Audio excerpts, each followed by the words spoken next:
kepikir nggak kalau ibu nggak ada? Anak-anak ini 1.500, 1.700 ekor ya. Itu akan siapa yang urus gitu loh. Dapatkan kebutuhan anabul kesayangan Anda hanya di Pet Station BSD City. Oke, Dog Lovers Indonesia, kembali bersama Popisan untuk seksi dunia anjing kita. Sudah bersama dengan Ibu Susan, Dokter Susan ya. Saya kenal Dokter Susan ini sekitar tahun 2000-an. Sebelum punya pejantan. Tapi waktu itu kenal udah suka, bukan udah suka ambilin anjing ya? Udah, tapi nggak seperti sekarang. Nggak seperti sekarang, paling anjing berapa ekor gitu ya? 70. 70. Karena waktu itu saya rescue sendiri.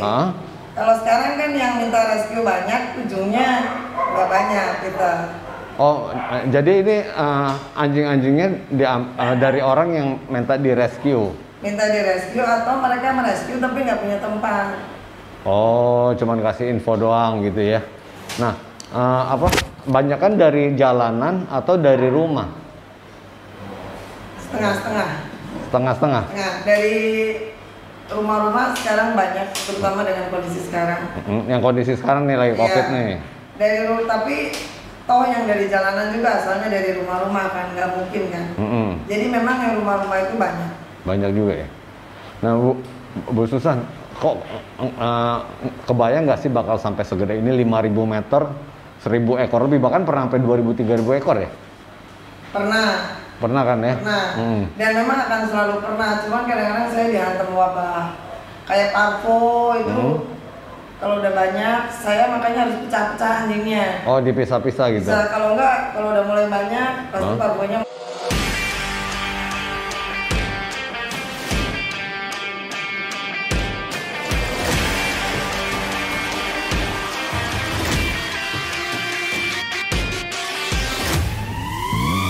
Mulai naik gitu. Anjing dewasa kena parvo juga? Kalau penampungan iya. Karena parvonya kita penjantan itu saya selalu bilang sama yang minta tolong. Penjantan itu tanah saya itu udah jahat. Jadi kalau ada anjing baru masuk itu pasti kena virus. Sekarang yang saya lakukan adalah saya cuma minta waktu. Di tempat asal kita vaksin. Oh, divaksin dulu? Vaksin dulu dengan gratis loh, saya nggak minta bayar.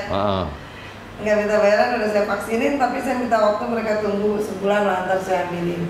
Oh, nah itu selama sebulan itu kalau nggak ada yang bisa piara gimana itu di situ? Ya udah baik bagian saya, udah itu mah. Nah makanya, jadi resiko udah dibawa ke sini. Bawa ke sini. Dengan resiko terkena virus, karena ini udah berapa tahun ya shelter ini? Udah 12 tahun. Enggak, kalau udah divaksin rata-rata mereka jauh lebih kuat. Bukan, maksudnya 12 tahun itu karena kondisinya sering kena parvo, jadi sudah daerah sini udah virus gitu tanahnya. Iya, kalau saya merasa kalau ada anjing baru masuk, virusnya itu naik. Terutama banyak papis, nah itu virusnya suka naik. Kadang-kadang gitu. Tahun 2020 tahun kemarin saya kena wabah, setelah 3 tahun saya nggak pernah ketemu wabah. Jadi anjingnya banyak waktu itu. Saya nolong anjing lapo sebenarnya. Nah dari anjing lapo itu baru kena. Tadinya nggak ada parvo, nggak ada distemper, udah dari tahun 2017 itu terakhir, udah gitu kosong. Sempet nggak ada wabah sama sekali. Nah 2020 karena saya mulai dimintain tolong untuk rescue lapo, nah itu disitulah baru itu. Nah, ini kalau rescue lapo ya, gimana, kapan habisnya gitu loh lapo itu? Sedangkan pemerintah kan juga belum stopin, belum melarang soal konsumsi daging anjing ya? Saya merasa perjuangan 12 tahun ini yang berubah adalah memang undang-undangnya nggak bisa. Tapi orang udah mulai gini, ih malu loh makan anjing. Jadi udah mulai ada tren seperti itu, walaupun nggak bisa menghabiskan seluruhnya, nggak. Cuman rasanya DKI ini udah jauh berkurang dan mereka memakan daging anjing secara sembunyi-sembunyi, artinya mereka tidak potong di tempat umum. Jadi datang ke Jakarta udah berbentuk daging.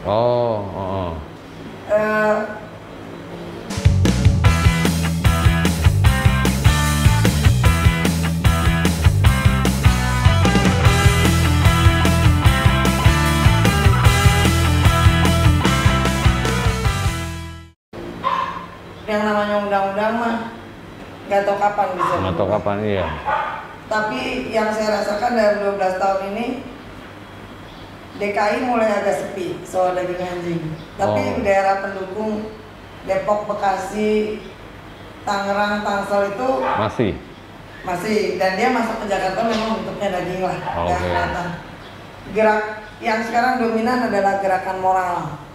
Bukan, maksudnya dipadu sama gerakan kesehatan ya, karena kayak gini loh, kayak tadi bilang ibu rescue anjing dari tempat pemotongan anjing itu kebanyakan anjingnya ada virus parvo, ya. Parvo paling tinggi. Ya, nah makanya bervirus loh, iya kan. Ya. Lalu lemak anjing itu ternyata lemak anjing itu jahat banget di tubuh manusia.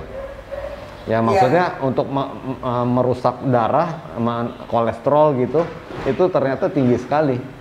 Oh jadi penelitian ilmiahnya daging anjing yang merupakan karnivora.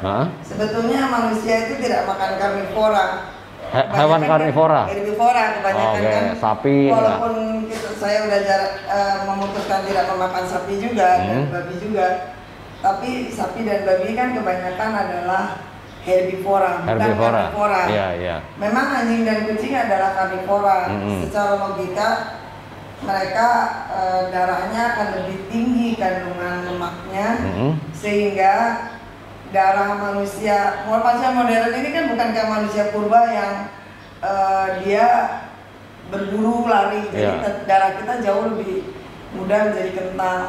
Dengan demikian memang lemak yang datang dari anjing dan kucing itu memang berisiko untuk kesehatan jantung dan risiko stroke-nya lebih tinggi. Ini Bu Susan ngomong nih dengan background dokter kimia ya Bu ya? Saya seorang dokter patologi klinik. Patologi ya. Jadi COVID itu sekarang kerjaan saya. Nah, ya makanya jadi bukannya sembarang ngomong soal lemak daging anjing itu nggak baik buat manusia gitu ya.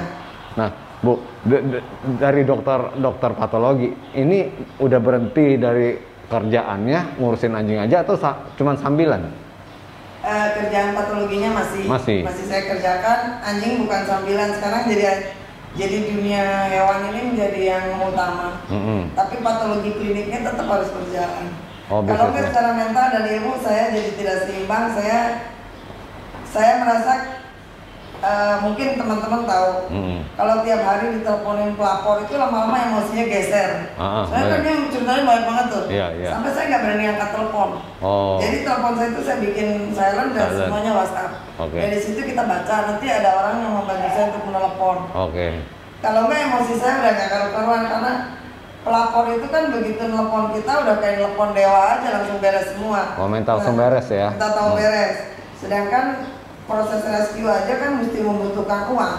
Memang kita pergi ke tempat rescue nggak perlu BBM, nggak perlu minum, paling nggak ada air putih kan nggak mungkin.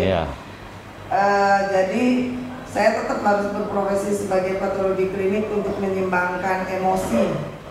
Emosi saya. Terus kalau disebut sebuah cita-cita enggak Pak Bobi, ini kecelakaan. Tapi ini kecelakaan yang indah. Karena 12 tahun perjuangan ini, hampir seluruh kabupaten di Indonesia sepertinya sudah mulai melabel dirinya. Saya dog lover dong, saya cat lover dong, dan street feeding kucing sudah begitu populer. Memang secara kultur kucing lebih diterima ya di Indonesia, kita tidak menghindari hal itu. Perjuangan 12 tahun ini, sekarang saya merasa bukan hanya di ibu kota provinsi, sampai ibu kota kabupaten, gaung untuk mulai menjadi penyayang itu tinggi. Itulah, ini kecelakaan terindah ya beginilah. Kecelakaan tapi terindah. Jadi gini loh ya, lihat Bu Susan ya, kayaknya capek gitu ya. Baju aja sampai robek-robek itu pasti digigit anjing. Ini kesini bukannya karena bajunya begini kan, tapi karena pakai baju yang takut digigit anjing lagi kan. Betul. Saya juga udah diwanti-wanti sama temen kalau ke tempatnya dokter Susan, jangan pakai sepatu tali ya. Nanti katanya digigitin deh. Nah makanya saya tadi mau pakai sepatu bot, cuman nggak punya. Cuman ternyata nggak separah itu.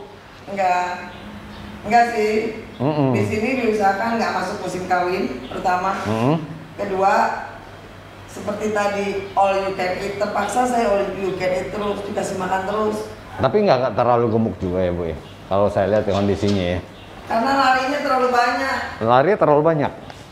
Nggak terlalu gemuk, tapi kalau di rumah saya gemuk. Oh, yang di rumah gemuk-gemuk? Gemuk. Karena ini pada ngiter-ngiter gitu ya? Enggak, kalau di rumah itu habis makan, leye-leye kena AC, udah. Jadi gemuk semua. Ini kayaknya nggak bisa terlalu gemuk lah. Jadi ini bukan rumah Bu Susan, ada lagi rumah lagi? Rumah saya 45 menit di belakang situ. Di situ ada berapa ekor? Kan kalau rumah cuma boleh 5 kan. Oh. Ini off the record ya. Sebenarnya lebih dari 5. Ya karena Jakarta itu peraturannya 5 maksimal. Nah, ini 5.000 meter mengganggu tetangga nggak?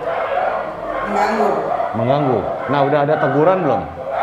Itu rumah kosong kebanyakan. Oh, sekitar rumah kosong. Iya. Kalau mengganggu. Tapi nggak lapor, nggak ada masalah. Gimana? Protes mah selalu kadang-kadang ada lah namanya hidup ya. Iya. Sebenarnya mah bukan persoalan anjing, kadang-kadang memang sudah ada masalah sebelumnya, tapi kan kita bantu-bantu nih kayak zaman Covid ya. Bagi-bagi masker. Terus lagi pertama Covid kita sampai bersih rumah penduduk pakai bike clean. Kan sebetulnya penanganan Covid kan nggak jauh dari penanganan shelter. Oh, gitu. Bike clean terus kayak gitu-gitu disinfektan kan. Ya, desinfektasi. Disinfektasi di mana-mana. Jadi kita disinfeksi rumah penduduk. Terus jadi saya minta tolong juga teman-teman, kadang-kadang kita butuh donasi masker tuh buat penduduk. Oh, buat bagi-bagi tetangga. Nah, ngomong donasi Bu ya. Shelter itu kan hidup dari donasi. Betul. Nah, kalau Bu Susan ini shelter Pejaten ini hidupnya dari mana? Saya sebetulnya tadinya nggak tergantung sama donasi. Saya ada beberapa rumah yang saya sewakan. Sebelum zaman Covid. Itu cukup lah buat makan. Nah, tapi kemudian pertama ada Covid, kemudian saya sendiri habis kena musibah yang belum selesai juga. Saya kena korban mafia tanah. Itu memang godaannya adalah supaya saya tidak tergantung sama donasi. Awalnya begitu ceritanya. Kolateral untuk bisnis, tapi jadi sekarang sejak Covid kita sangat bergantung dengan donatur. Donatur sih nggak perlu uang sih. Mau dikasih 1 liter beras juga udah donasi. Boleh. Kalau saya uang 10.000 juga udah donasi. Nah, kalau uang kan gampang ada. Dapatkan kebutuhan anabul kesayangan Anda hanya di KGP Pet Shop bersama Asup Apik.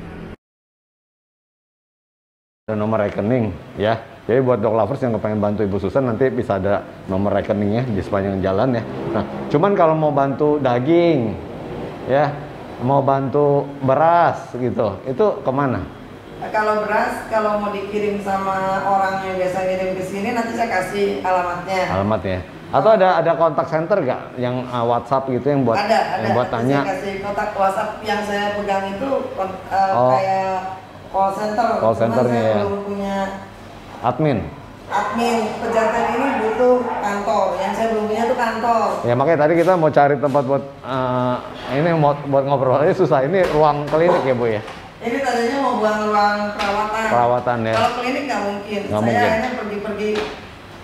Dokter hewan seluruh Jabodetabek ini menolong saya. Hampir tidak ada yang nggak nolong. Oh, jadi anjing-anjing sakit dibawa ke klinik? Klinik. Nah, steril bisa di sini. Kalau steril di sini. Nah, tadi yang soal itu Bu, kebutuhannya sebulan itu kalau rupiah berapa rupiah? Kalau kan ada listrik, ada gaji pegawai, ya kan? Kalau rupiah itu kalau anjingnya 1.500 ya kali 300. Itulah. 300 sampai 450 juta itu kalau mau nyaman. Bu, kalau mau nyaman. Nyaman. Tapi kan nggak selalu butuh uang. Kadang-kadang yang datang adalah dog food, boleh lah, segala merek boleh. Beras, daging saya dibantu beberapa teman-teman yang punya jalur daging boleh. Daging sebulan butuh berapa kilo? Kalau sehari tadi bilang berapa kilo? Masak 20 ya? Pokoknya seminggu 1 ton. Kalau nggak pakai sumbangan itu 5 hari gitu habis. Kadang-kadang suka ada orang datang bawa 1 kilo, 2 kilo kan bisa. Bisa gitu ya. Jadi nanti ada call center buat teman-teman yang mau bantu shelter ini dalam bentuk uang, dalam bentuk barang, bahan makanan gitu ya. Itu boleh sama sabun-sabun mungkin ya. Sabun boleh, mau bike clean boleh. Terus kalau mau dikirim ke sini, saya nggak menutup orang takut buang hewan. Sudahlah, ini sudah jalannya. Kalau yang dititipin anak kucing di depan pintu mah udah tiap hari. Oh jadi ditaruh begitu aja? Taruh begitu aja. Kalau kucing sering ditaruh, kalau anjing juga sering. Aduh. Cuman kalau anjing, kalau naruh hewan, tolong deh, saya kan nggak pernah nolak, jangan ditaruh di depan pintu. Saya susah lagi mesti ngumpulin hewan yang keluyuran. Kasihan ya. Takut ini jalan raya kan, takutnya anak anjing itu jalan ketabrak ya. Iya.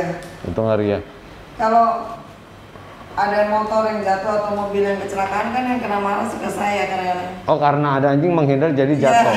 Oh dikira Terjadi. dari sini lepas gitu ya? Iya, padahal orang buang di depan. Padahal buang di depan ya. Nah, ini benar-benar ya. Di kepala itu pengen nanya banyak sampai nggak tahu mau nanya apa gitu loh Bu. Ya. Karena gila banget ini kondisinya ya. 5.000 meter. Saya lihat tadi jalan ya keliling. Semuanya anjing-anjing, belum ada beruk juga, ada kucing juga. Kucing nggak di sini? Kucing saya bawa di rumah Bandung, 100 ekor. Transitnya di rumah saya yang di depan, tapi jangan tengok kalau rumah depan terus tetangga saya bisa ribet karena agak tempel kan. Nah Bu, ini Bu Susan kan rescue. Tapi keluarin nggak?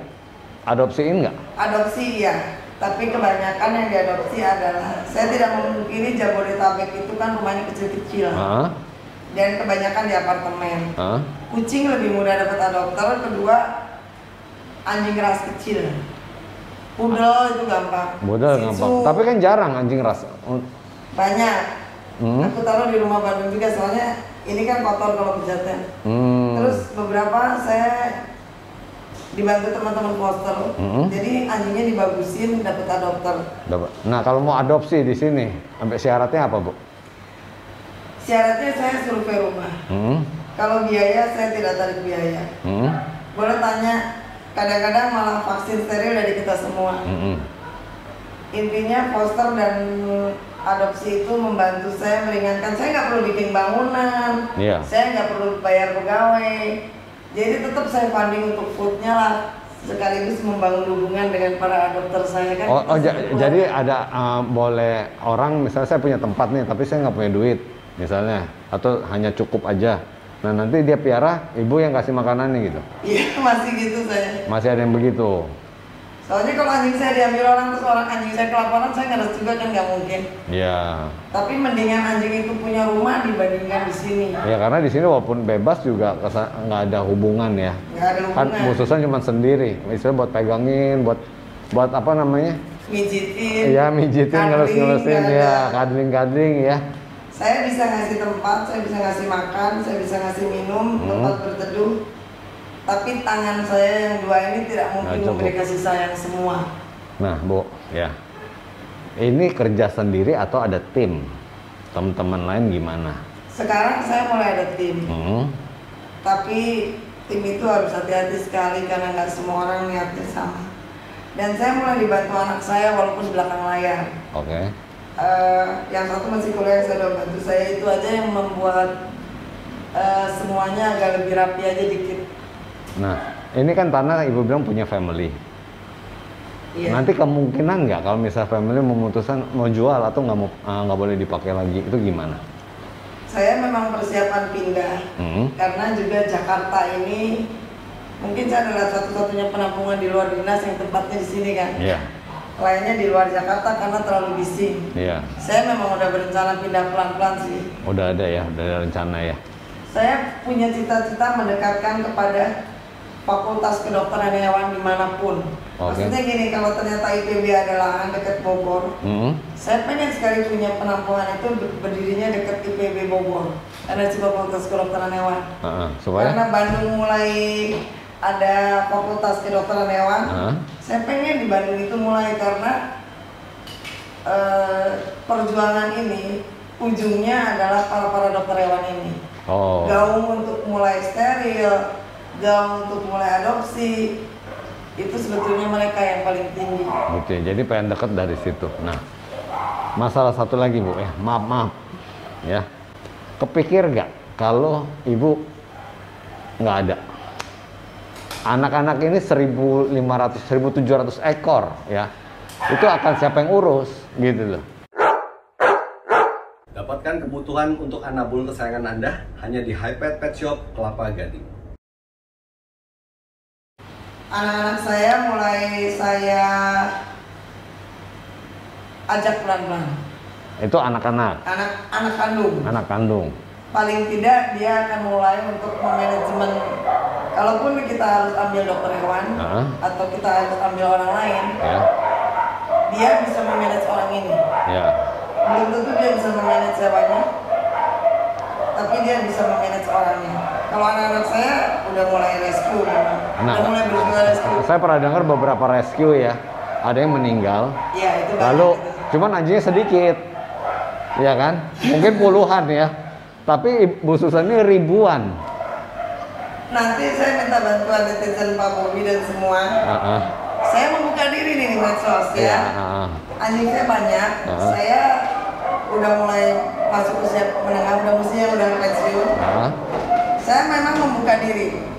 Ini saya, makanya pejantan itu bisa dikunjungin. Oh bisa? Ini saya bisa sebelum COVID tiap Sabtu, tiap Minggu. Tapi kalau COVID gini, Minggu aja. Oh hanya hari Minggu. Jadi hanya hari Minggu aja. Saya sih udah vaksin, cuman kalau pengunjungannya kayak saya takut juga sih. Iya betul.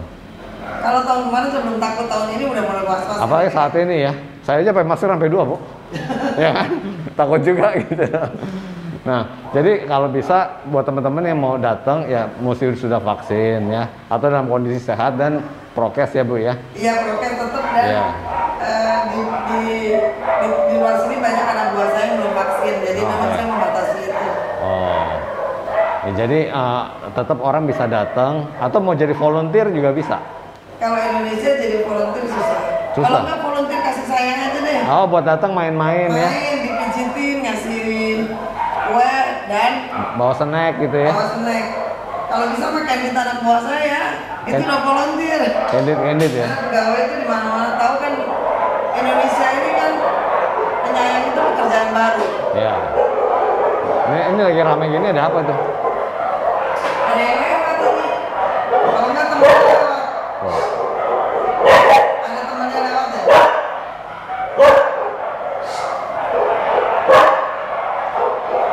Jangan-jangan udah lewat lagi. Ini baru kenal nih. Tapi udah steril cuma lupa ditato. Ini kupingnya udah dicodet, bukan? Bukan, ini digigit temennya. Oh. Kalau anjing nggak dicoakin kupingnya? Pendarahannya banyak kata dokter hewan. Oh jadi ditato aja ya? Ditato. Nah, jadi buat teman-teman dokter. Nanti kiri ada tatonya. Oh berantem. Kita mute dulu deh. Siapa? Yo.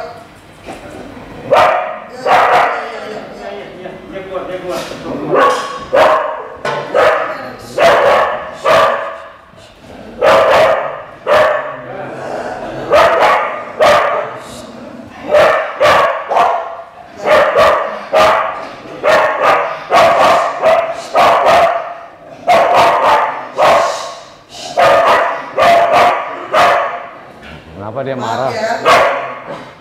Menurut saya, Chloe,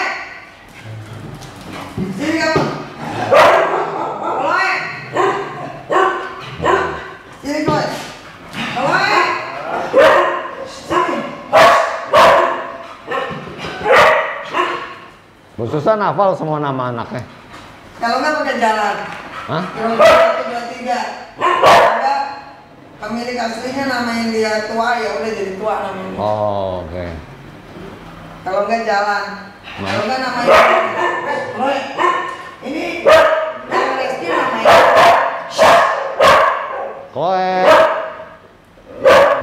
Ya, oke. Jadi buat teman-teman yang terpanggil untuk jadi donatur ya, atau mau jadi volunteer bisa langsung kontak, nanti ada kontak centernya nanti. Tapi bersabar jangan buru-buru ya, karena yang masuk WhatsApp pasti banyak ya Bu ya. Nanti apalagi telepon jangan ditelepon karena pasti nggak diangkat, karena hanya menerima WhatsApp aja, texting aja ya. Iya, kalau telepon saya nggak bisa ngapa-ngapain. Ya kadang lagi sibuk ya, kayak tadi saya mau datangnya nunggunya lumayan lama, katanya lagi sibuk di dalam. Ya gitu ya. Oke, semoga vlog ini bermanfaat ya. Nanti nomor telepon, nomor WhatsApp dan nomor rekeningnya juga ada di kotak deskripsi. Oke, makasih. Makasih Pak Bobi. Ya.